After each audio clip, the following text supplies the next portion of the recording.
আসসালামু আলাইকুম দর্শক, আপনাদেরকে আমন্ত্রণ জানাচ্ছি বিয়ন বোর্ডের স্পোর্টস প্রেজেন্স ডাগ আউট ডায়লগে।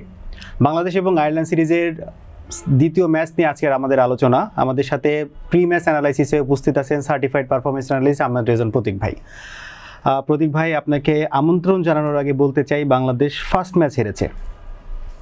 আপনার কাছে অবশ্যই খারাপ লাগার কথা, কিন্তু আপনার প্রেডিকশন কিন্তু ছিল। জি, এবার আপনার কাছে জানতে চাই কেমন আছেন? আছি, আলহামদুলিল্লাহ ভালো আছি। এবং যেটা আমি বলছিলাম যে সেকেন্ড টেস্টে আয়ারল্যান্ড সেকেন্ড ইনিংসে যেভাবে পারফর্ম করেন, it was wake up call for Bangladesh. এবং আমার টেস্ট ম্যাচের এটা ক্যারি করেছে। জি, কার্টিস ক্যাম্পার টেস্ট ম্যাচ সেটআপে ছিলেন, উনি হোয়াইট বল ক্রিকেটেও এসেছেন। সো একটা মোমেন্টাম কিন্তু আয়ারল্যান্ড পেয়েছে লাস্ট ম্যাচ থেকে।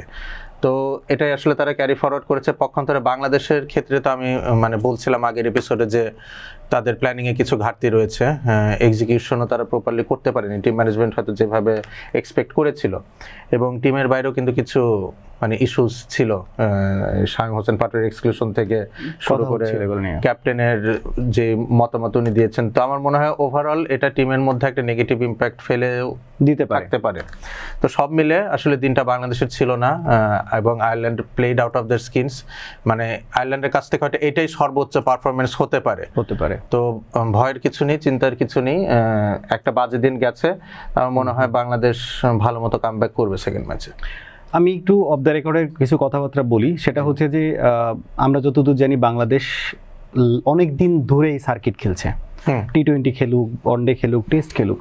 তো আমার কাছে আমার খুব একটা কোশ্চেন জানতে মন চায় যে এই টাইপের মাঠের বাইরের জিনিস এতটা ইফেক্ট কেন পড়বে বাংলাদেশের টিমে?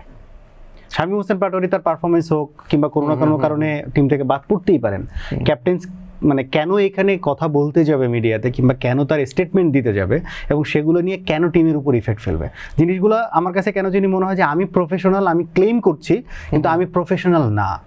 এবং একটা যদি বলি, একটা প্লেয়ার 10-12 বছর খেলার পরে যদি এইটুকু ম্যাচুরিটি না আসে যে আমি আমার নির্বাচকের ব্যাপারে, আমি আমার টিমের ব্যাপারে কি বলছি এবং সেটা আমার টিমের উপরে কতটুকু ইম্প্যাক্ট ফেলতে পারে, সেই সম্পর্কে অ্যাটলিস্ট যে আমি ক্যাপ্টেন, আমার এই ব্যাপারগুলো অকিভাল হওয়া উচিত। আপনার কাছে কি মনে হয়? দেখেন, এটা তো আসলে মাঠের ক্রিকেটেও প্রকাশ পাচ্ছে। আমি লাস্ট অনুষ্ঠানে বলছিলাম যে 180 রানের টার্গেট চেস করতে যে আমরা যেভাবে প্যানিক হয়েছি, টপ অর্ডার ব্যাটাররা যেভাবে উইকেট থ্রো করে এসেছেন, তো কাম অ্যান্ড কম্পোজার যে ইস্যুটা রয়েছে সেটা তো আসলে আমরা দেখতে পারি মাঠের ক্রিকেটেও।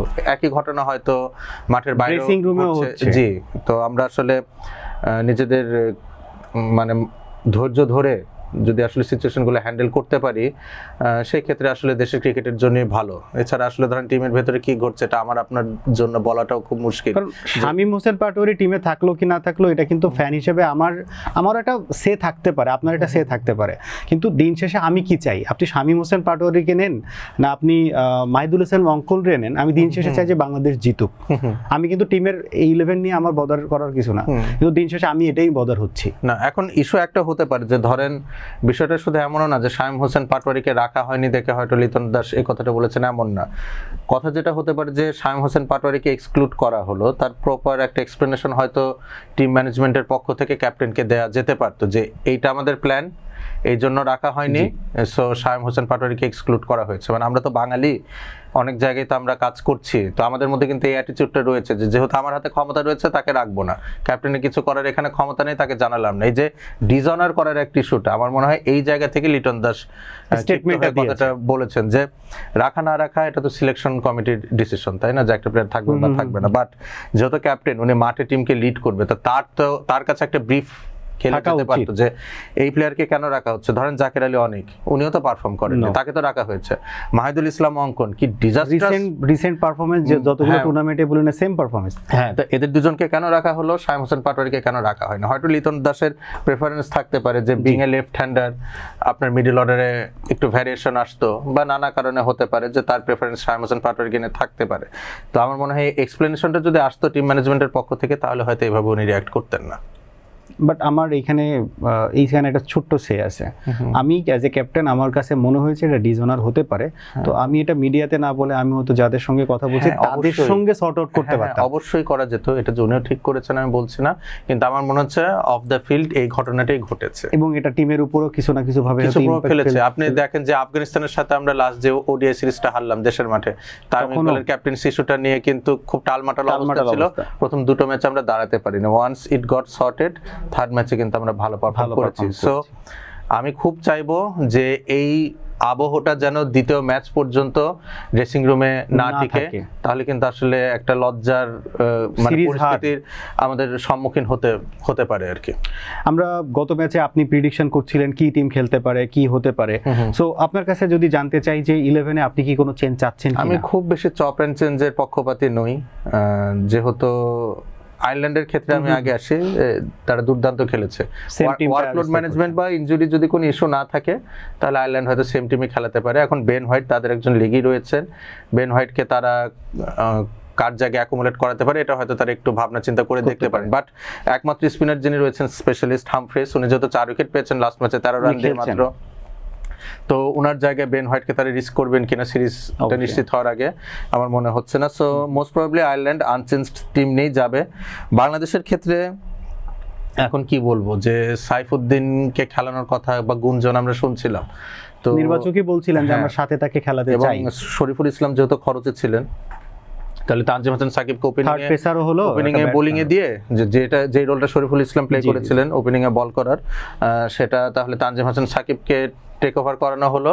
তাহলে সাইফুদ্দিন মিড ওভার্স এবং ডেথ ওভার্সে অ্যালং উইথ মোস্তাফিজুর রহমান বোলিংটা করলেন আর কি। তো এই কাজটা বাংলাদেশ হয়তো করে দেখতে পারে। অ্যাপার্ট ফ্রম দ্যাট আমি কখনোই খুব বেশি চেঞ্জের পক্ষপাতী নই। ব্যাটিং লাইনআপটা অ্যাজ ইট ইজ যেটা খেলেছে ফার্স্ট ম্যাচে সেটাই পারসিস্ট করা উচিত।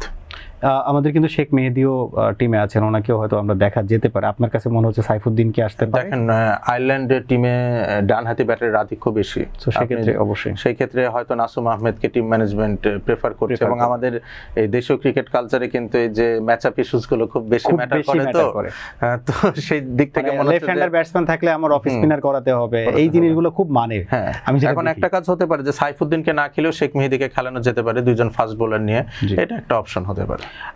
আমরা একবারে শেষ পর্যায়ে আপনার কাছে জানতে চাই ম্যাচের প্রেডিকশন আপনার কাছে কি মনে হচ্ছে, কিংবা কি ফ্যাক্টর কাদেরকে দেখছেন? বাংলাদেশ যদি আগে বোলিং করে বাংলাদেশের ম্যাচ যাওয়ার সম্ভাবনা 90%, কিন্তু আয়ারল্যান্ড যদি চেস করে সেই ক্ষেত্রে কিন্তু বাংলাদেশের সিরিজ হারটা দ্বিতীয় টি20তেই হতে পারে।